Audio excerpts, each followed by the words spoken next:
Thank you, Briseida. Hey, I'm Lindsay Haddix. I'm the Executive Director of East Bay Housing Organizations. I've been with EBHO about a year and a half now in this position, but I was a member and supporter and fan of EBHO for years before I joined and have the privilege of being a staff person. I really want to welcome everyone and thank you all for attending our first Lunch and Learn of the year. We launched this series last year in the spirit of our 40th anniversary and EBHO starting out as a series of more informal kind of brown bag lunches where people would get together and talk about pressing housing policy, housing justice, and affordable housing development issues in Oakland, and they were so popular last year. We're going to keep them going. So today's topic is about our Leadership Academy and its 10-year birthday and the decade of power and community building that EBHO has been supporting. Next slide, please. For those of you who are new to East Bay Housing Organizations, our mission is to mobilize the power and wisdom of our members to produce, preserve, and protect affordable housing opportunities for low-income communities in the East Bay. We are a membership organization, and we always have kept our membership at the center of everything that we do. Next slide, please. We are a member of the 3Ps Coalition. We believe that we need a three-pronged approach to solving the affordable housing crisis in the East Bay. We need to produce more affordable housing. We need to preserve existing housing that's affordable to longtime residents, and we need tenant protections to prevent displacement, again, from longtime residents who are under pressure because of various issues that they might have in their rental unit. Next slide, please. We believe that housing is a human right, and that is really at the center of all that we do. And we also believe, and I think now more than ever, it's critical to reiterate that housing justice intersects with racial, economic, disability, and social justice. Many of us that come to this housing justice work have been doing it with this lens of the intersectionality with all these other social justice issues. And again, I think in the current climate, now more than ever, it's important to highlight that and to lift that up. We also know that collective action builds power and knowledge is a path to justice, which again is a great, and our Leadership Academy and Resident United Network programs are a great example of that, along with that having more voices and more representation leads to better outcomes. Our strength is in our membership. So we encourage you, if you're not already, to consider joining us. We have a sliding scale for dues. We never turn anyone away for financial hardship. And you can visit our website to learn more about joining either as an individual or an organization. Next slide, please. So as I mentioned, this is the first of our 2025 Lunch and Learn series. They are happening the fourth Thursday of the month from 1 to 2 p.m. All the sessions are virtual, free and open to the public, and they'll all be recorded and available on our website afterwards. So if you want to rewatch or look at the slides, or if you missed it in real time, or you want to share it with a friend or a colleague, send them the link to our website and they can access all the materials there. So without further ado, I would love to turn things over to our lead organizer, Damian Scott, who is going to kick us off talking about Leadership Academy. Oh, first, thank you to our partners. I'm sorry, thank you. Thank you to our funding partners without whom this work would not be possible. And here they are on this slide and also on our website. Thanks so much. Damian, take it away. Thank you, Lindsay. Thank you, Lindsay. Can't forget our funding partners. Glad that we were able to get a shout out. I appreciate the introduction again. My name is Damian Scott, lead organizer here at EBHO. Been at EBHO for 5 years now, and also Leadership Academy class graduate of 2020. And let's get into it. Let's start with the agenda for today's presentation. So Lindsay had asked me to talk about our, like the previous slide said, resident organizing that we do through our Leadership Academy program and Resident United Network. So the agenda for today is we're going to give a program overview of the Leadership Academy, talk about its history and impact over the last decade, and then we're going to invite one of our Leadership Academy graduates and resident leader extraordinaire, William Goodwin, for a little conversation about Leadership Academy. And then we're going to invite on our one of our program leads, Angelina Cornejo, to talk about how to apply to be in this year's academy. Then we'll throw it back to me. I'll talk about RUN, the Residents United Network. We're going to invite William Goodwin to come back up again and talk about his experience in RUN. And then our suburban organizer, Davina, is going to talk about the work we're doing to expand in Contra Costa County and also how you can join the Residents United Network. And then if we have time at the end, we'll open it up for some question and answers. I see that we do have the Q&A function turned on in the Zoom. If you have, of course, we won't be able to stop the presentation if you have a question. So I would say definitely put those Q&As in the Q&A function, and then we'll be able to get to them at the end of the presentation. All right, next slide, please. All right, let's talk about Leadership Academy. So Leadership Academy, it is free, and it's for residents of affordable housing, staff, advocates, uh, uh, um, and it's really focuses on the essential elements of being an effective affordable housing advocate, community organizer, and leader. It's in person, and which I know our folks are desperately, in need of the in-person community, which we are love to oblige folks in. We have programs where and exercises that are hands-on. We also invite experts in the housing policy arena to talk about different subjects. And yeah, and also at the end we have a sort of a mock legislative visits where we invite actual current legislators to talk with us about affordable housing, and all of that is in our 8-week program. It's over 16 sessions now, and at the end of it, you will receive a certificate saying that you completed and graduated from the program. You receive a stipend, and the best thing about it, you'll receive a 1-year free membership to EBHO, which allows you the so many benefits of being an EBHO member. You can attend committee meetings and give your input that will change EBHO policy. You can attend the annual membership meeting in November. So many more things is worth. I think that's worth the price of admission in of itself. And like I said, it's 16 sessions over 8 weeks. It'll be Wednesdays and Fridays from March through May 2nd, and they're going to be 10 to 1 p.m. in Oakland. Right, next slide, please. So just to give a little history on the Leadership Academy. So it started in 2015. It originally started as sort of a class to teach the sort of the basics of affordable housing, the different models of affordable housing, as well as different techniques and models of organizing for that in organizing for sort of progressive causes in general. From my understanding, the organizers who and staff who had started the original Leadership Academy, which some of them are actually on this slide, and past organizers and staff. And they led this academy because they realized that a lot of our residents may live in affordable housing. They don't know necessarily what's the difference between different types of housing or why we advocate for housing in the way that we do. As Lindsay had said, a diverse community of folks from really multiple different sides of the conversation about affordable housing. Within EBHO, we bring them all together to advocate for the 3 Ps. And in Leadership Academy, we explain how and why we do it the way that we do.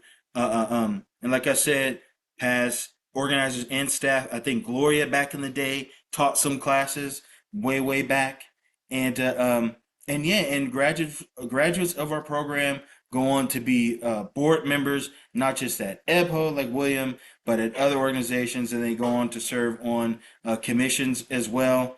And yeah, they're going on to draft policies that are effective statewide. I have to remember our dear friend and brother Willie Stevens, who passed away. He also graduated through Leadership Academy and went on to suggest and draft policy that reverberated through the halls of our state legislature. So folks who graduate Leadership Academy go on to do some incredible things.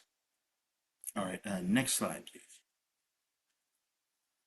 Okay, I hope I didn't jump the gun. Oh wait, actually, can we go back for a quick second? Because I do want to talk about a little bit changing this year. This time, I'm going to be joined by my coworker Angelina Cornejo, our senior campaign strategy coordinator, and also Davina Siriudum, our suburban organizer. We're going to be facilitating the courses this year, and it used to be all day, day long courses. But after hearing some feedback from our graduates, we found that it's easier for them to do two 3 year courses. So if folks heard about Leadership Academy before and they're like, "Oh, y'all doing it different this time," that's from feedback from our graduates who said that would be much better for them time wise. So that's why we're doing it like that today. Okay, now I think we can go to the next slide. And yeah, and like I said, we wanted to invite one of our Leadership Academy graduates, class of 2020, same class as me, and also our current EBHO board president. And then I'll also give William a chance to introduce himself and many other programs he's involved in.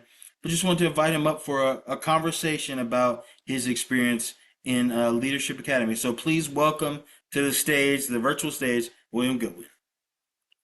Yes, thank you, Damien. I appreciate it. Yeah, I am William Goodwin, and like Damien said, I'm EPHO member, a member of the board of directors with EPHO. I'm also a resident empowerment program leader with Hope Solutions, a housing policy consultant, and yeah, happy to be here. Awesome, awesome. Thank you, William.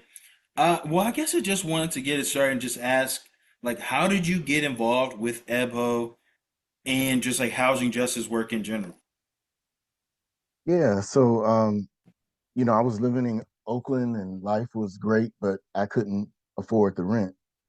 So that was the first touch of housing injustice, is that I had to leave my community to find affordable housing. And so I migrated to Contra Costa County, but then eventually I became disabled.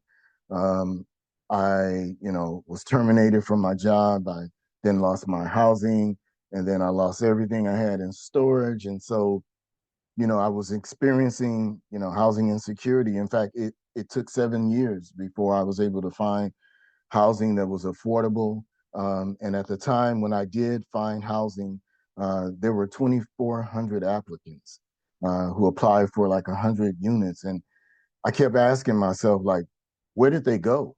What happened to the people who deserved housing as much as I did? And so I was feeling kind of guilty and angry.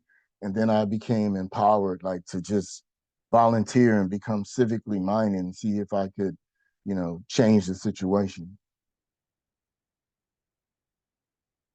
Yeah, thank you, William, for sharing that. I really appreciate you sharing your story. Um, and then you talked about your experience with just like the housing crisis that we're in, and how you wanted to advocate for it. I want to add what was the next step that then caused you to learn about Leadership Academy and want to join that? Yeah, so Hope Solutions, who does the servicing at the unit that I live in, the apartment complex, they were trying to start this new program, which ended up being the resident empowerment program, to allow affordable housing residents to speak out. And during that time, I was introduced to Ron Flannery, who was an EPHO organizer. And I guess he saw something in me, and he was like, your voice resonates. And I didn't know what he was talking about, but he connected me to EPHO, and then he did an interview with me, which ended up on in the Affordable Housing Month's guideline. And I think the theme back then was affordable housing for all. And I was fired up about that because I had housing, but I really hadn't found like a home where I could rest and put all my energy into. And so yeah, that's how I got involved with EPO. And then, eventually that led me to learn that they had a leadership academy, and I joined the leadership academy program. And that was my launching pad really for advocacy and everything that I do now. That's awesome, William. I actually learned a little bit of history too. That I got the postcard just hanging up over my desk. The Four Bones for All. I'm like, that's where that quote comes from. That's awesome. Um, yeah, well, I appreciate you sharing that as well. And I just want to ask, as the skills that you learned through Leadership Academy and the other programs you've been in, like, how have you used that in your current advocacy? Yeah, so well, let me count the ways because once I graduated from Leadership Academy, um, EBHO sponsored me to join this other program with Urban Habitat, the Board and Commissions Leadership Institute. And because I guess I was thinking to myself, there's power in community, there's power in numbers, but decision-making power, that's a whole different level of power. And so that allowed me to do what I do now, which is serve on the board of EBHO and a couple of other organizations. I'm also on the Community Advisory Council with Bay Area Air Quality Management District and the Policy Advisory Council with Metropolitan Transportation Commission. And so, yeah, it helped me learn, how to use these skills and do what I do now. And I'm still learning because with each graduate from Leadership Academy, they bring a new flavor. They challenge the system, and so learning from them pushes me forward, challenges me, and influences my advocacy even today because they come in with new ideas and those new ideas pop into my head and you know i i, I move with it. And so yeah, I'm still learning. Awesome. All right. I just wanted to ask final question about the Leadership Academy. What advice would you give folks who are interested about the program? Yeah, maybe they're thinking, should I apply? I don't know. I don't know. What's some advice you have for those folks? Well, first of all, it's free. I mean, let's start right there. And I never thought that people with lived experience could get professional leadership development. And over the course of those, there were 8 sessions back then. I know you changed it a little now, but over the course of those 8 sessions, you learn about leadership, different leadership models, affordable housing, the history of housing, civic education, get some hard skills. You learn so many things that you can use. So my suggestion, my welcome is if you believe in housing justice, if you believe in housing as a human right, if you want to change the system of housing, then join me and the other 120, I guess, some odd Academy member graduates, and let's change the world. Let's change the world. Thank you so much, William. Those are all the questions I have for you now, but I'm glad you'll be able to join us later to talk about Run. Yeah, I'll actually, I think we want to throw it over now, if we're ready, to Angelina to talk about how to apply to Leadership Academy this year. So you heard all about how amazing Leadership Academy is from William earlier. Just to reiterate, this year it will be 16 sessions. It's in person in Oakland. And we are wanting to invite anyone who's interested. So our requirements are that you can make all the dates that are on our website. And that you're willing and able to work. Willing and able to learn from leadership from us, and here at EBHO we really value and we believe that the people that are most affected by the affordable housing situation be at the forefront of our advocacy and about the housing justice movement. So we really invite people with lived experience to apply. And so you can apply on the website. Lavender just put it on in the chat. You can use this QR code and the deadline is January 31st. And if you have any questions, feel free to email David, Davina, Damien, or I if you have any questions about it. But we're doing ongoing interviews right now. And we're just really looking forward to meeting all of you. Awesome, awesome. Thank you, Angelina. And if we can go back real quick to the Leadership Academy, I just want to say this year we've expanded to 25 spots, which is the most we've ever done, but we've had about 60 applicants. So do not wait. Apply now, please. Please apply as soon as possible. And and of course, because we have 60 applicants and only 25 spots, it means not necessarily everyone who applies this year can be into Leadership Academy, but there are still multiple ways, many different ways you can get involved in the organizing work we do. One way is through our Residents United Network run, which I'm going to talk about next. So, Run, which stands for the Residents United Network, it's very similar to how EBHO is run. EBHO is sort of the branch organization, and we have our Resident Community Organizing Program Committee, RCOP Committee, sort of underneath that. Run is similar to Housing California. They are the sort of the umbrella organization which Run is a part of. It was founded in 2014 as a response to the cuts to affordable housing and development that happened under the Jerry Brown administration. And it was a partnership with Housing California and Centers for Community Change, which many of the folks who began Run back in 2013 are actually still there today. And yeah, they organized listening events to engage residents, what they thought about the issues, what's important to them, and how and we should take action.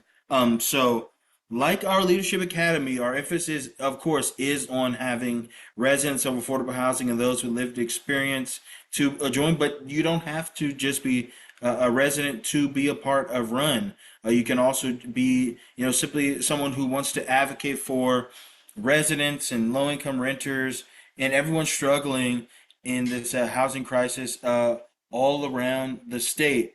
And we really mean all around the state because Run isn't just in the Bay Area. There are actually multiple different regions, 7 regions now. There's Sacramento, the Central Valley, the Bay Area, and EBHO is the center organization for the Run organizing in the Bay Area. I'm the Run Rock for the Bay Area, and that includes all 9 counties. So EBHO, we're just the East Bay housing organizations, but Run is really an opportunity, one of the few opportunities I would say that we have within EBHO where just about anyone in the 9 counties, including Santa Cruz, can be involved with us, organize with us to achieve affordable housing across the whole state.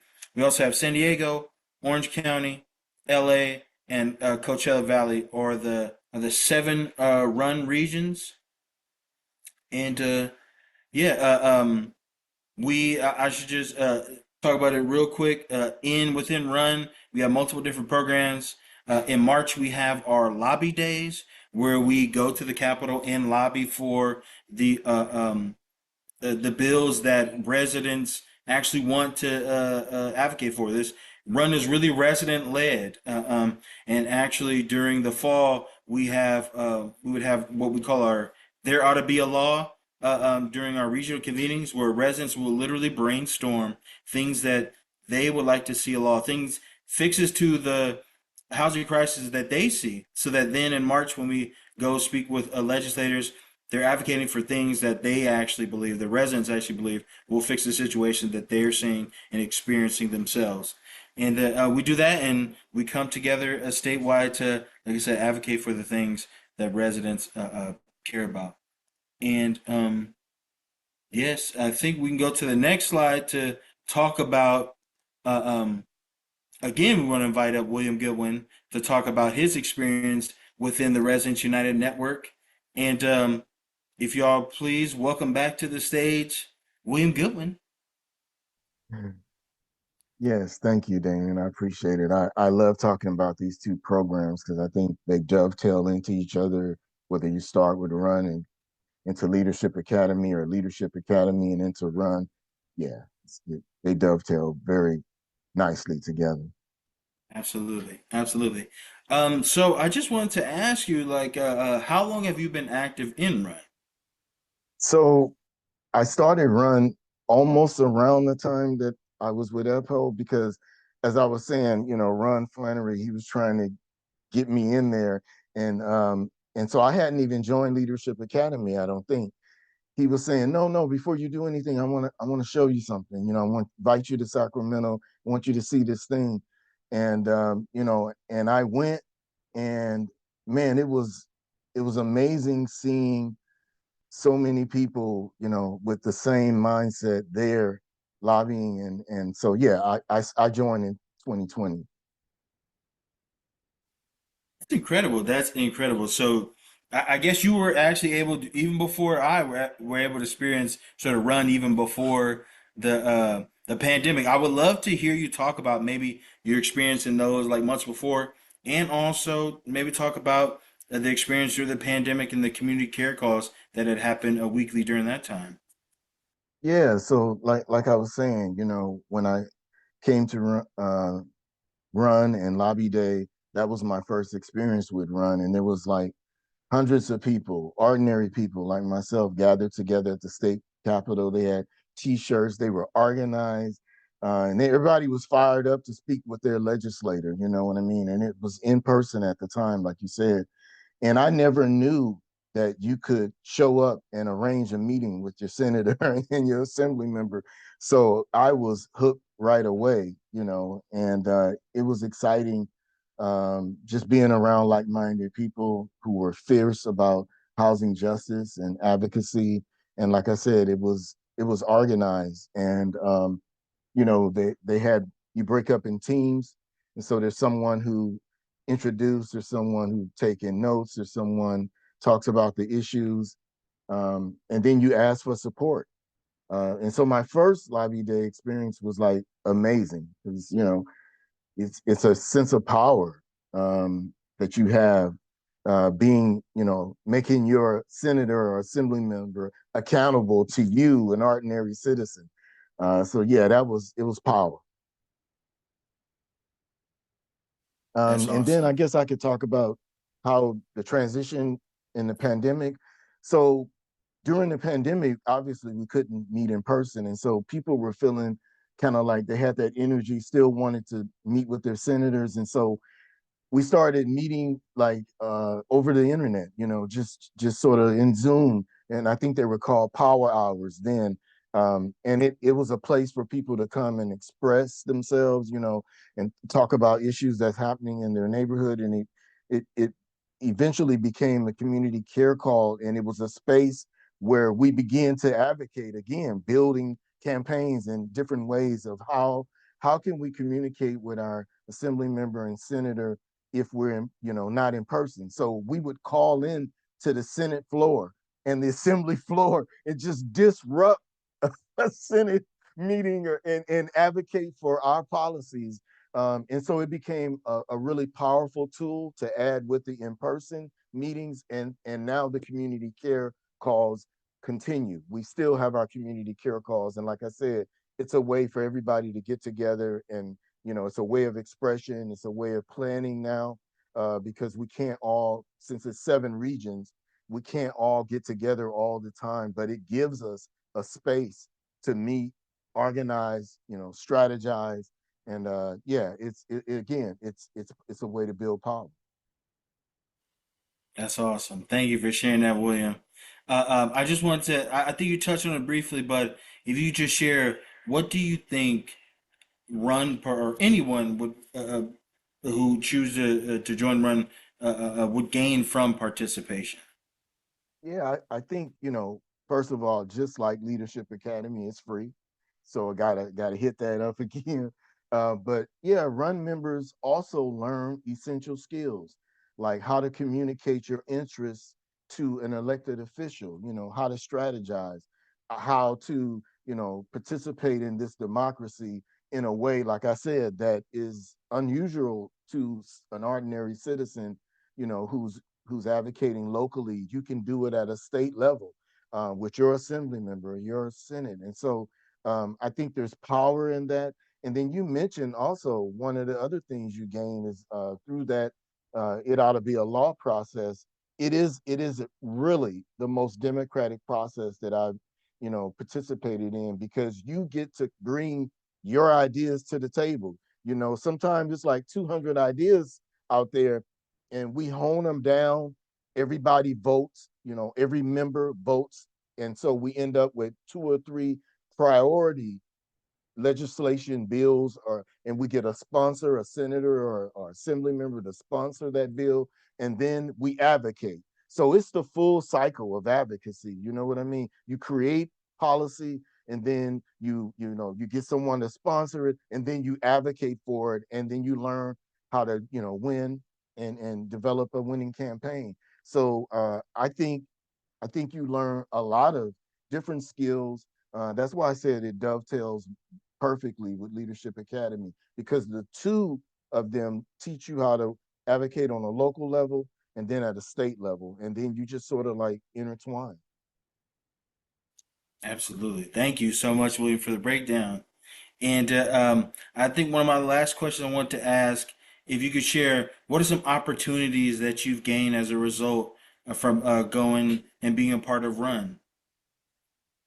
Yeah, well, I think that little photo showed I was, speaking at Housing California's um, opening plenary. Yeah, that's me sitting there with powerful people like the executive director of the National Low Income Housing Coalition, with Tamika Moss, who's now a secretary at the state level, just sitting there with powerful people, and me, just again an ordinary citizen, but also giving me an opportunity to represent residents of affordable housing, people with lived experience. And so all of that culminates from Leadership Academy, my influence, with Run and getting to know um, different people, and just advocating. And so yeah, that all came just from that launching pad, like I mentioned, just Leadership Academy, EBHO starting me off, and now I also am a board member with East Bay Housing Organizations, and that is sort of like full circle because that's where I started, and now I'm able to sort of hopefully shape the future of advocacy through East Bay Housing Organization in both Alameda County and Contra Costa County, because EBHO is now also advocating in Contra Costa County, doing big things over here, and so yeah, I'm just elated, but also just humbled and honored just to be a part of this movement. Awesome. Thank you so much, William. I consider it a privilege to be able to work with you, William, and all of our resident leaders like you who are doing amazing work, advocating for the solutions that will fix these issues that so many folks are experiencing. Thank you again, William. And like you had mentioned, we are working even more so to expand into Contra Costa County. Like you had mentioned, Ronnie Flannery previously did a lot of work, and then after they left, we were like, "Oh no, who do we got to go out into Contra Costa County?" And I'm grateful that we got somebody to go out into Contra Costa County. Davina Siriudum, our suburban organizer, and she's going to tell us about how we're expanding Run in Cocoa County and also how you can join Run yourself. Davina, take it away. All right, thank you, Damien and William. Really appreciate that. Again, hello everyone. I'm Davina Siriudum, suburban organizer over here at EBHO. And yeah, I'm here to talk about EBHO and what we're currently doing. So currently a lot of our focus and advocacy has been centered around Oakland. It has been great. There's been a lot of wins and accomplishments, but it hasn't quite been as expansive as we would have liked into other parts of the East Bay. And so this past year, I was brought on as a suburban organizer to expand and hone in on Contra Costa County, specifically to organize the suburbs of Concord and Antioch. And so some of our ongoing projects have included affirmatively furthering fair housing and the redevelopment of the Concord Naval Weapons Station base. And, with that, we'd like to continue to build on our advocacy and basic support, not only within this county of Contra Costa, but additionally beyond into the other Bay Area counties, so the 9, including Santa Cruz. And so I'm here to talk a little bit more about opportunities where you can join and kind of tap into. So the first of which is going to be the community care calls, which happen every 4th Wednesdays from 1 p.m. to 2 p.m. That is with the Residents United Network. It is virtual in all regions of California come and discuss every month, kind of talk about priorities and that kind of thing. And then the second opportunity to kind of tap in and, learn more is our Bay Area specific regional meetings. So this is specifically our region of the Bay Area. So not limited to just the East Bay, but other regions as well. And we meet every third Wednesdays from 2 p.m. to 2:30 p.m. And you have the opportunity to join either virtually or in person. And if you're interested in getting involved, you can either contact Damien or myself, and our emails are right there with our first name at ebho.org. And with that, I'm gonna pass it back to Damien for some Q&A. Awesome, awesome. Thank you, Divine. If actually we can, before we get into Q&A real quick, I just want to talk about again, Run, because we know we threw a lot of meeting dates at you. And the great thing about Run is you don't got to come to every community care call. You don't have to come to every regional meeting. You don't have to come to every lobby day. But if you want to come to a lobby day, if you want to be a part of a community of residents across the state talking about how we can fight for affordable housing, if you want to do a phone zap, like William talked about, where we're calling up our state legislatures to make sure they're doing right by everyone in the state of California, if you want to be involved in any one of those or all of those, you can join Run. Don't feel like you gotta be in it all the time. If we can get you once to be in to join and fight for affordable housing statewide, we'd love to have you.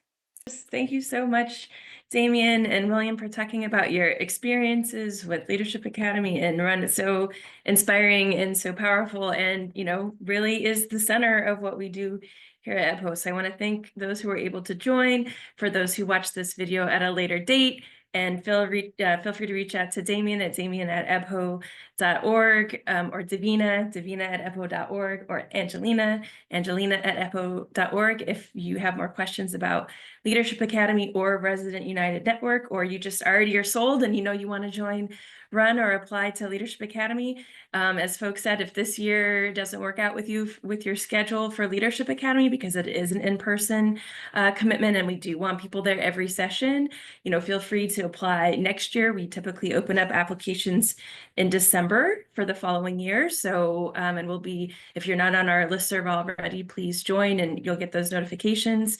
But in the meantime, yeah, do please consider joining Run and getting involved in our state work. Our next Lunch and Learn is coming up in February.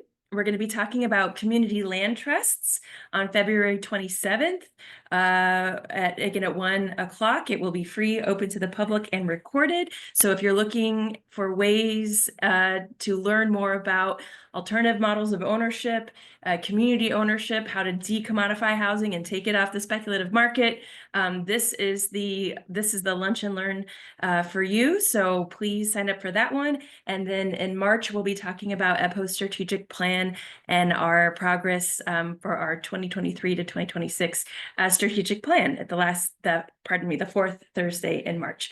Thank you again for all of your time, your energy, your questions. And I'm just really proud to be in this movement with all of you, with EBHO staff members, board. And if you're not yet or need to renew your membership for 2025, please go to our website, ebho.org/membership, or you can scan this QR code. Again, we have a sliding scale for dues, which start at $5 for students and low-income residents of low-income housing, because we never want financial burden to prevent people from being part of this movement.